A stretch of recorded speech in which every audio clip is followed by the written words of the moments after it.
waste your tears on me. He died doing what he loved, and he had a legacy. The sacrifice I made tonight. It'll always be here, forever, etched in stone. The nation remembers its fallen law enforcement officers, including Topeka Police Corporal Jason Harwood. Good evening. I'm Melissa Bruner. And I'm Ralph Hipp. Welcome into our broadcast tonight. Corporal Jason Harwood was slain in the line of duty last September 7th. Today, his widow Lori, 2 sons, and other family and friends were among those in Washington paying tribute. And that includes his twin brother, KHP Master Trooper Jeremy Harwood, who told our Washington correspondent Nick Starling just how meaningful this day was. Always knew that this could happen. This song was dedicated to 3 fallen officers from the Topeka Police Department. Never dreamed I'd take a fall. One of them, Corporal Jason Harwood. He died in a line of duty last September. He was everybody's friend. He didn't meet anybody that didn't like him or that he didn't like. His twin brother, Jeremy Harwood, also bears the shield, but a different kind. He works for the Kansas Highway Patrol. He's here to honor and pay respect to his brother. It's a raw wound that still opens up every now and again, and coming out here to honor him was, can't do anything better for him. Harwood's name is now engraved in stone on the walls of the Fallen Law Enforcement Officers Memorial, an emotional experience for Harwood. To see his name, I cried, but to know that his name will be etched in stone forever, that gives a pride to the family.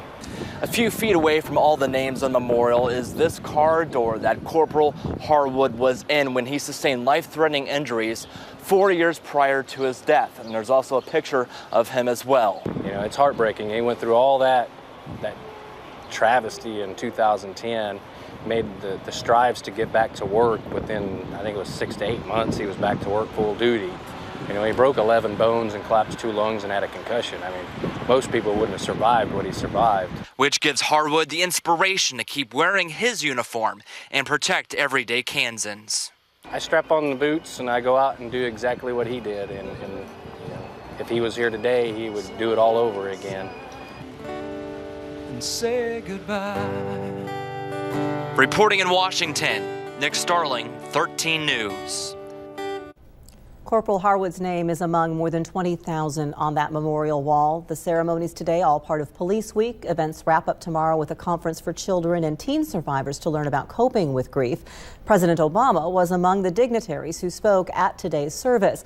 After his remarks, he exchanged handshakes and hugs with families of the fallen officers, and that includes Jason Harwood's widow, Lori, and his sons, Tyler and Lawson. Lori Harwood told us the president spent several minutes with them, asking the boys their names, what grade they were in, and telling them they had to grow up way too fast. She says from the candlelight vigil to today's service and many seminars for families in between, it has been an emotional week. Very much so. The wreckage of that missing U.S. Marine helicopter has been located in Nepal, as CBS has reported, and the military says it's not likely that anybody survived. That includes the pilot from the Wichita area. Searchers in Nepal found the Marine helicopter, the Huey, missing since Tuesday, carrying the 6 Marines and 2 soldiers from Nepal. One of the Marines on board, Wichita native and pilot Chris Norgren. The helicopter went down in northeast Nepal, about halfway between Kathmandu and Mount Everest. The crew had been part of the U.S. effort delivering tarps and food and supplies to remote villages after that devastating earthquake, which killed more than 8,000 people. Today, during a news conference, Chris Norgren's family thanked everybody for all their prayers all across the state of Kansas. And we're going to hear more from the Norgren family tonight on our news at 10 o'clock. A driver walking away with minor injuries after he flipped his car over the noon hour. The accident happened at 51st and Auburn Road. Deputies tell us the vehicle traveling north on Auburn Road had left the roadway for some unknown reason, hit a culvert and flipped end over end several times before coming to rest in the southbound lane. That driver was able to walk to a waiting ambulance on his own power. He suffered minor injuries to his upper body. Deputies say they spoke to witnesses. They said that speed really was not a factor in the accident, and the driver had been wearing his seatbelt. Outdoors, we had a few blue skies around the area, but now a lot of clouds lingering. Let's go to Jeremy Goodwin in the Weather Center to look ahead to the weekend. Hi, Ralph and Melissa. We've seen a few isolated showers over the last few hours, but not widespread by any means. Here's what we have on the radar. Capitol Federal Live Storm Tracker looking close into parts of Nemaha County, northern Jackson County, and the southern parts of Brown County. There's a little shower moving through. They're not severe at all, but Seneca, Sabetha, Hiawatha, you can expect to see some rain moving in your direction. Now tomorrow we have a risk of seeing severe weather across much of Kansas. This is the Storm Prediction Center severe weather outlook for tomorrow, showing the highest risk right across the heart of the state. As the evening progresses, we'll see those storms making it over here. Live view from the Menninger Hill area, our Capitol Federal Sky Cam there, showing dry conditions in Topeka, but showers and storms are still possible. Isolated rain tonight. No severe storm warning expected tonight. Tomorrow, anytime after 4 or 5 p.m., we could be dealing with severe weather in our area. Your complete 8-day forecast is coming up. Thank you, Jeremy. The state legislature will work overtime to close the state's projected budget shortfall. The House today rejected a bill that would increase the state sales tax to 6.85%. It also reduced sales tax on food and eliminated most personal tax exemptions. Lawmakers must close a $406 million shortfall for the fiscal year beginning July 1st. This weekend marks the 90th day in the session, which is the time allotted in the budget. A man convicted of killing his girlfriend and their young son in 2009 will be getting a new trial. Luis Aguirre was found guilty of capital murder for the deaths of his girlfriend, 18-year-old Tanya Maldonado, and the couple's 1-year-old son, Juan. Their bodies were found in a shallow grave near Ogden. This morning, the Kansas Supreme Court ordered a new trial, saying his confessions were inadmissible because officers questioned him after he invoked his right to remain silent. Aguirre had stated he was arguing with Maldonado when he covered her mouth, adding he tried to revive her but could not. He also had said that he later found his son face down on a pillow with a pacifier in his mouth. Riley County Attorney Barry Wilkerson said today he has the utmost respect for the Kansas Supreme Court and the justices, regardless of any decision made in an individual case. Also, this note from Jackson County Court. A judge has sentenced Philip Rosario to 64 years in prison for the kidnapping and rape of a woman from the Holton area. The jury had convicted him last month on 2 counts of aggravated criminal sodomy, counts of rape, aggravated kidnapping, battery, and making that criminal threat. Prosecutors say Rosario had assaulted the woman in Holton in December 2013 and brought her to Topeka, where she was able to get away. Kansas State graduates received words of wisdom today from a well-known Kansan. We'll share the encouraging commencement words from former Senator Nancy Landon Casaubon Baker as soon as we come back. You're watching 13 News at 6 with Melissa Bruner and Ralph Hipp. 13 News, Kansas News Leader. You're watching 13 News, Kansas News Leader. Kansas State University graduates heard words of wisdom as they celebrated today. They did indeed. 13's Carrie Larson was at that ceremony in Manhattan telling us about the appearance of their special speaker. Carrie? Ralph and Melissa, Wildcat graduates were thrilled to have former U.S. Senator from Kansas, Nancy Casaubon Baker, delivering the commencement speech at today's ceremony for graduate degrees. It is therefore with honor and great pride that Kansas State University recognizes an outstanding leader, Ms. Nancy Casaubon Baker. Before these KSU graduate program students took the final steps across the stage toward their futures, one Kansas leader provided some insight and wisdom to help guide the way. The answer does not lie in social media or gained in 60-second sound bites. It really lies within ourselves. Nancy Casaubon Baker, who served as the U.S. Senator from Kansas for nearly 2 decades, is known for her leadership, making her a perfect commencement speaker for those about to take on leadership roles in society. During her speech, she pushed the importance of community and government involvement as they take on the real world. And it starts within our communities. It starts with where we live.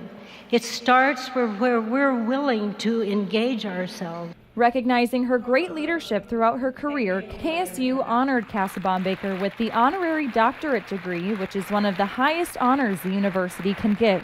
Owing a lot of her success to her own education, Casaubon Baker wanted to instill a confidence in these students that they would go far because of what they learned from KSU. Education is a valued part of helping us achieve our goals and our knowledge of the world. It is a challenging time, but I am confident that you know how to provide the leadership necessary, and I have great confidence the future will be in good hands with the graduates we have today. To honor Casaubon Baker's career in the U.S. Senate, KSU offers the Casaubon Scholarship to recognize students studying public service. Thanks, Carrie. Of course, Melissa, in addition to her own remarkable political career, she's the daughter of Governor Alf Landon and the widow of former Senate Leader Howard Baker. That's Senator Casaubon, certainly a role model for a lot of women who look up to her in her career in public service. We're going to be looking outside to see what the weather has in store for a lot of graduations this weekend. And you're going to want to stick around for that as 13 News continues with the weather. This is your 13 weather forecast with Jeremy Goodwin. Welcome back to 13 News at 6. We have a chance of seeing strong or even severe storms across the area tomorrow. Here are your weather headlines. First of all, we do have a chance of Friday storms this evening. We already have a few rain showers in the area, nothing severe and no risk of seeing any severe storms this evening, but some rain moving across parts of Nemaha and Brown counties at this time. Tomorrow, here's the greatest risk of seeing severe weather for a while. The Storm Prediction Center has us in an enhanced risk of severe weather in central Kansas, everything in the orange, going from just about Manhattan into central Kansas. The threat will start off in Hayes, Great Bend area in the middle of the afternoon, and then late in the day, the severe weather threat will make its way farther to the east. Should look like this on Supercast. By 5 p.m., Concordia, Salina, likely dealing with stronger severe storms. 9 p.m. now, Manhattan's dealing with it. Now, as the sun goes down, we could lose some of the energy here, but there's also indications that the jet stream aloft is going to become even more powerful around this time, going until 3 o'clock in the morning. So I don't want you to think just because the edge of that enhanced risk goes through Manhattan that as the sun goes down, things will calm down. Tomorrow night from 9 o'clock until 3 o'clock in the morning, Sunday, it very well may remain severe with that line of storms making its way to the east. We'll watch it closely, but the greatest risk is going to be from 3 p.m. until about 9 p.m. And then we're concerned about that jet stream late tomorrow night, too. Now, here's a look at the Capitol Federal Live Storm Tracker. Heavy rain falling there just north of Holton. This is not severe. We've had a couple of lightning strikes with it, but again, not a severe storm, no hail indications, no tornado risk out of this thing. Now, tomorrow we are going on the road before the severe weather comes in, hopefully. This is the Emporia cam provided by ValueNet, that store right there at the corner of Highway 50 and Industrial Road. That is True Value. The 13 weather team will be there tomorrow from 11 a.m. until about 3 p.m. programming weather radios. If you have one already, bring it. If we can program same codes in so it goes off for just your county, we can do that. If you don't have one yet, you can buy one at Waters True Value. They'll sell you the batteries, the radio, we'll program it for you, and just come by and say hi. If you don't need a radio at all, just come by and say hi to us tomorrow from 11 a.m. to 3 p.m. And then we'll come back to work and obviously cover the storms tomorrow evening. Emporia State University does have a graduation tomorrow, several of them as a matter of fact, 73 at 9 o'clock in the morning. Still sunny and warm at 2 p.m. Manhattan is closer to the storm chance by 6:30, so you do have a rain chance later in the day. The morning graduation is just warm and humid. And for Washburn, I'm going to keep you out of the rain chance at 6:30, but it gets awfully close as those storms start moving in. So keep an eye there for the late graduations there in Washburn tomorrow. Temperatures upper 70s, even some low 60s there around Hiawatha at this time. 66 degrees expected tonight. We are expecting to see severe weather tomorrow.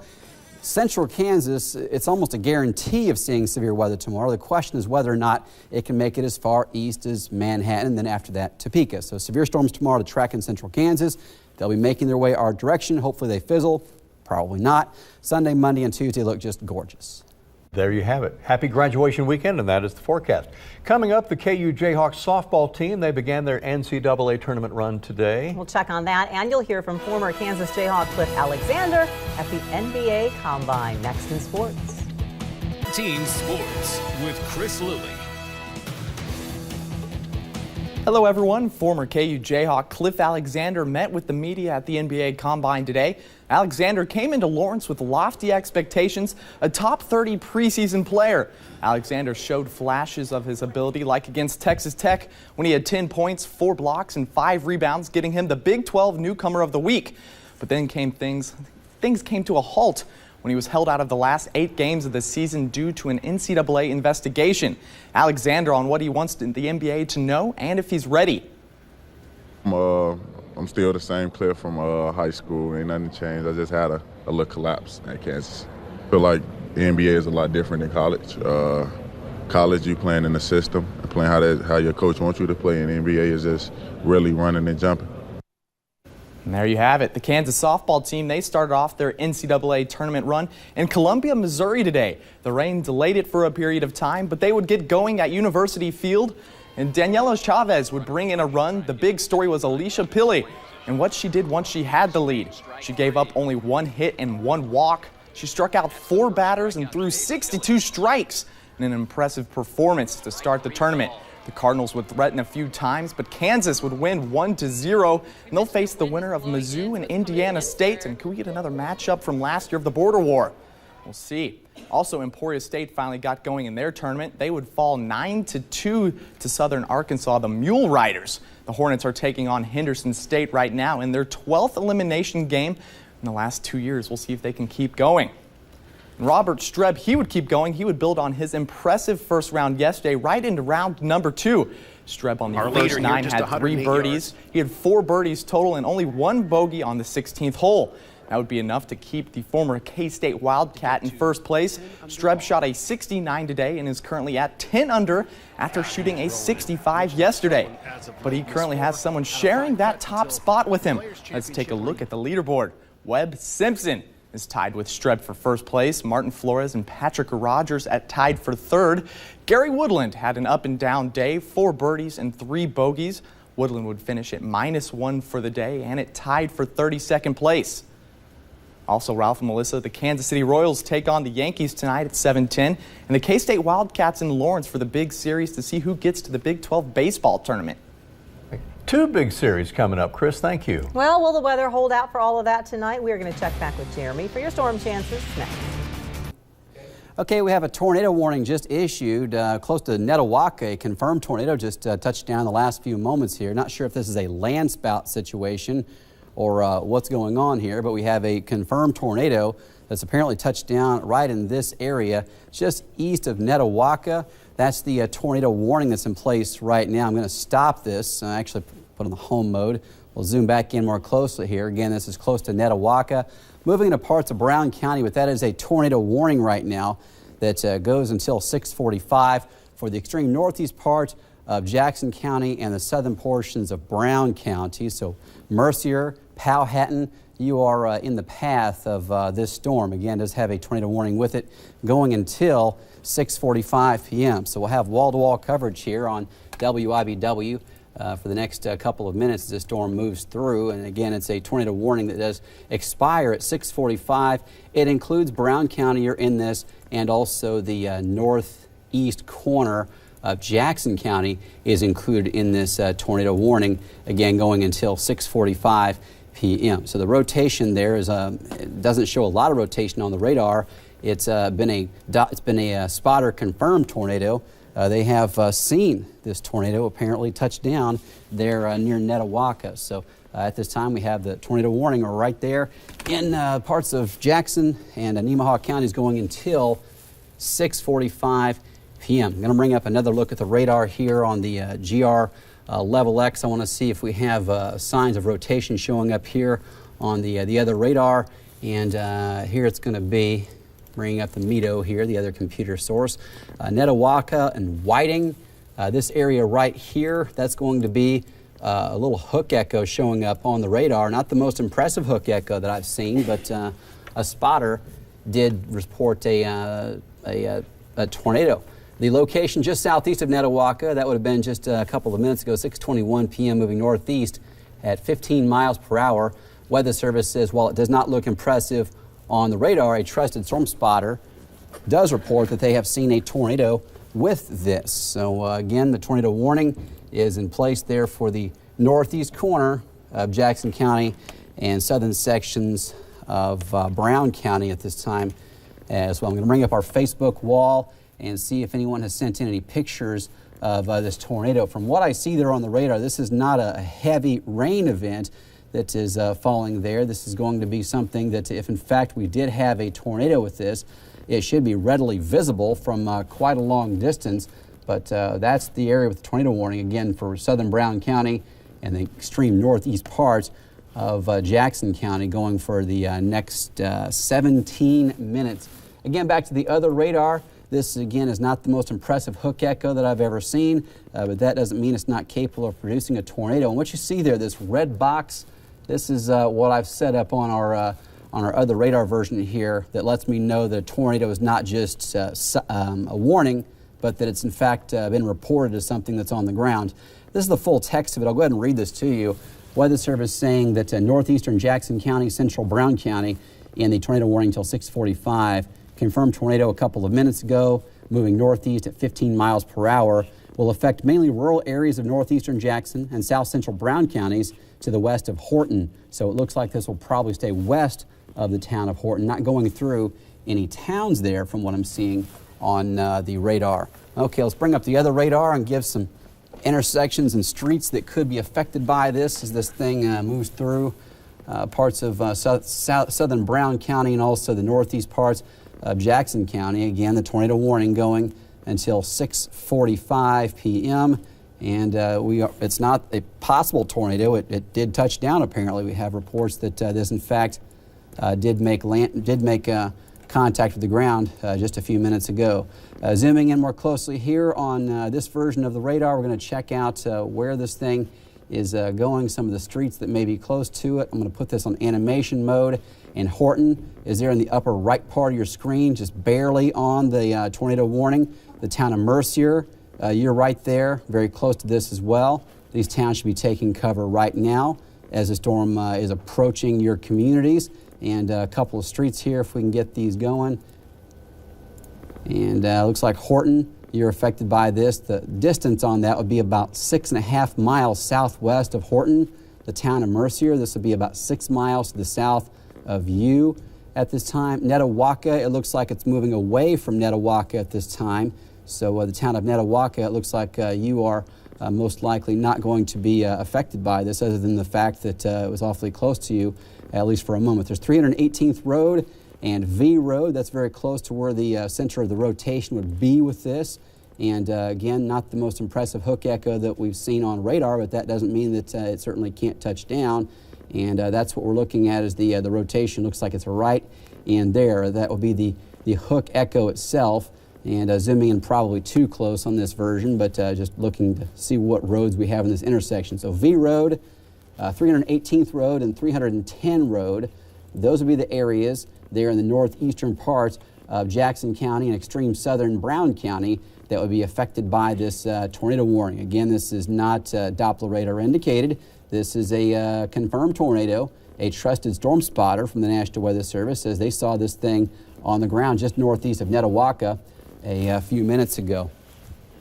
No update from the Weather Service in the last couple of minutes on what they're seeing with this. So I'm going to go to the other version of the radar again. This is going to be the GR Level X is what it's actually called, this radar product, and it shows that hook echo in generally the same area. As I put up the velocity here, this is again not showing a lot of rotation in the radar version. If we put it in play, you'll see this moving by Whiting. So for folks that are in the Whiting area, you are right there on the edge of the tornado warning, a few miles north of Whiting, maybe less than a mile. So if you're in Whiting, you would not have gotten a storm call for this, for example, because you are not in the polygon for the warning. Netawaka also not considered to be in the polygon for that tornado warning. But Horton, half the town. So for folks that are getting a phone call in Horton for storm call, if you're on the west side of Horton, that's right. If you're on the east side of Horton, you're not included in the tornado warning. But we do encourage you to go ahead and take your tornado safety precautions right now in those areas as this confirmed tornado is moving through the area right now. So we have